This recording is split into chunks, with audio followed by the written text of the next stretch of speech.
O procurador-chefe do Irã afirma que a polícia da moralidade está suspensa após os protestos que marcaram os últimos dias. A gente segue para a Europa com o Luca Bassani.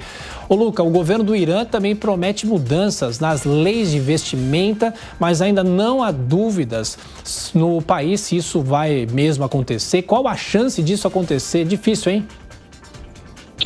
Pois é, Thiago. Bom dia a você, a Lívia. Boa segunda-feira a todos que nos acompanham. A situação no Irã é dramática. Quase 3 meses de manifestações ininterruptas após a morte daquela jovem curda de 22 anos, Mahsa Amini, que não estaria utilizando o véu islâmico, o hijab, de maneira correta. A convulsão social foi generalizada nos maiores centros urbanos, nos centros universitários e também no Kurdistão iraniano, que é a região de onde vinha essa jovem. A gente vê que são muitos mortos, alguns calculam aí na faixa de 500 pessoas que morreram, muitas crianças, muitos jovens, as mulheres participando ativamente e também pessoas de outras gerações que querem uma mudança drástica no governo. Lembrando que desde 1979 nós temos uma teocracia islâmica, uma ditadura islâmica imposta pelo país após a revolução dos ayatolás, liderada pelo ayatolá Khomeini. A gente vê, então, que a polícia da moralidade pode ser suspensa, pelo menos foi isso que disse o procurador-geral do Irã em resposta aos manifestantes nas ruas. Disse que talvez essa instituição deveria ser abolida ou até mesmo atualizada, lembrando que essa polícia em si foi criada só em 2005, após com o presidente ultraconservador Mahmoud Ahmadinejad, mas a obrigatoriedade em si do véu islâmico tem desde 1983,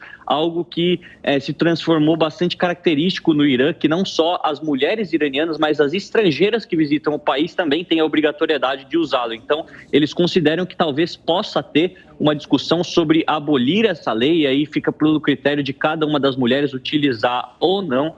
Mas até mesmo dentro do parlamento iraniano essa questão é bastante dividida, uma leva muito conservadora da sociedade que acredita que deva permanecer com essas leis para não aceitar a influência do Ocidente ou a pressão do Ocidente. Alguns acham que tirando essa obrigatoriedade poderia dar uma boa resposta à sociedade e diminuir um pouco a intensidade das manifestações. De qualquer maneira, uma situação muito dramática. Além dessa crise social, nós temos uma crise econômica generalizada. O Irã passa por uma inflação das mais altas e também vemos o dinheiro deles, o real iraniano, não valendo quase nada. Um grande desafio para o presidente também ultraconservador Ebrahim Raisi, que deve continuar tentando endereçar a nação para, como eu disse, diminuir essas manifestações que têm causado muitos danos econômicos também ao país. E se o governo ceder, pode aumentar o número de manifestações também, não se sabe. Bom, Luca Bassani, microfone Jovem Pan na Europa, você volta daqui a pouco com mais informações. Até já.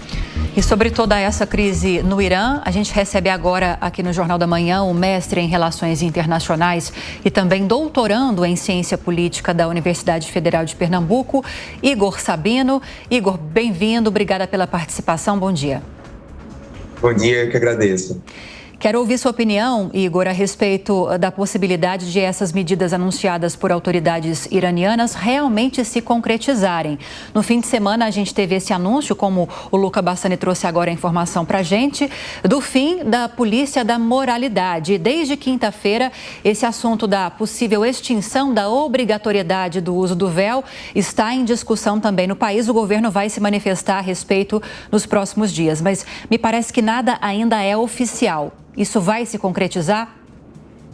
Então, existe uma grande discussão entre a diáspora iraniana e alguns iranianos que têm acesso às redes sociais em relação até mesmo se foi isso o que foi falado ontem pelo procurador-geral. Então, há uma discussão até mesmo se houve realmente essa afirmação de que a polícia de moralidade ela vai ser abolida. Muitos interpretam que não foi isso o que ele quis dizer. Ele quis dizer simplesmente que isso caberia à polícia do país decidir se essa polícia ela iria continuar ou não, uma vez que tinham sido eles que o criaram. Então, muitas pessoas estão dizendo que isso, na verdade, é somente uma tática do Irã para tentar passar uma imagem para a comunidade internacional de que ele está fazendo reformas, de que ele está ouvindo a população, principalmente depois dos protestos que a gente teve na Copa do Mundo e toda essa visibilidade que a questão tem tomado, sem falar que, na prática, essa polícia de moralidade ela já foi abolida. as mulheres elas não têm mais o medo de sair nas ruas sem um hijab desde que a Mahsa Amini morreu e que houve essa quantidade de protestos. Então, a polícia que faz essa vistoria, que faz esse policiamento da moralidade, ela já não está mais atuando nas ruas. Então, é muito complicado que isso venha a ser uma medida oficial, mas na prática isso já não acontece. Então, caso isso se torne uma medida oficial, seria muito mais para que o governo ele sinalizasse ao Ocidente e também ele mostrasse aí um certo grau de legitimidade perante a população, para não ser desmoralizado pelo fato de que ninguém mais está seguindo essa lei, praticamente. Professor, porque existe outro lado. Se o governo começar a ceder aos protestos, né, as consequências ao que a população vem pedindo, aí não para mais, né? Porque deve aumentar o número de protestos e aí a situação pode ficar incontrolável, né?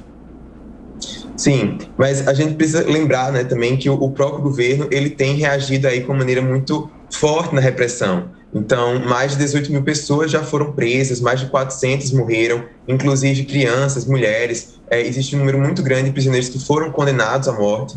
Então, a gente está falando de um país que tem um regime policial, né, que usa uma polícia secreta para coagir, para perseguir os seus próprios cidadãos. Então, existe realmente aí um temor de que a gente possa estar vivendo diante de uma primavera iraniana, embora esse termo não seja o mais adequado, porque o que sucedeu aos protestos nos países árabes não foi exatamente uma transição democrática, mas tem essa expectativa aí de muitos observadores internacionais de que realmente a gente possa viver a queda desse regime iraniano em breve. Agora, essa possibilidade de recuo, né, não é oficial, vamos falar aqui de possibilidade de recuo do governo, seria fruto mais de uma pressão interna, Igor, por causa desses protestos dentro do país, ou diante de uma pressão externa, porque a comunidade internacional, sobretudo agora, durante a Copa do Mundo, reforçou bastante, né, essa crítica ao governo iraniano, a essa repressão, tanto às mulheres como também aos manifestantes.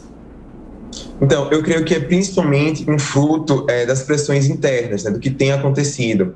A população indo para as ruas, a população deixando claro que não tem mais medo do governo.